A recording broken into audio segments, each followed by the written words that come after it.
India versus Afghanistan இன்னைக்கு first T20 match நடக்க போகுது. ஸோ சவுத் ஆஃப்ரிக்காவில் test series, one day series, T20 series எல்லாமே முடிஞ்சுச்சு. சவுத் ஆஃப்ரிக்காவில் டெஸ்ட் சீரிஸில் 1-1 அப்படின்னு சீரிஸை ட்ரா பண்ணிட்டாங்க. T20 சீரிஸ்லையும் 1-1 ட்ரா பண்ணிட்டாங்க. ஒன் டே சீரிஸை இந்தியா ஜெயிச்சிருச்சு.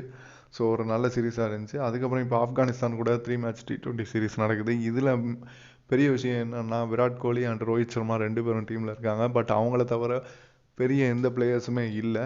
எல்லாமே ஏற்கனவே விளையாண்ட சின்ன பிளேயர்ஸு, சின்ன யங்ஸ்டர்ஸ் தான் கூட்டிகிட்டு போகிறாங்க. ஸோ வேர்ல்ட் கப்புக்கு இன்னும் ஒரு 2-3 மேட்ச் தான் இருக்குது. டீமை செட் பண்ணாமல் இப்படியே சின்ன சின்ன பிளேயர்ஸுக்கு வாய்ப்பு கொடுத்துருந்தா அப்புறம் வேர்ல்ட் கப்புக்கு ஒரு ஃபிட்டான டீம் இல்லாமல் இந்தியா வேர்ல்ட் கப்பில் தொடர்ந்து தோத்துக்கிட்டே இருக்காங்க. இதை தான் நம்மளும் பார்த்துக்கிட்டு இருக்கோம்.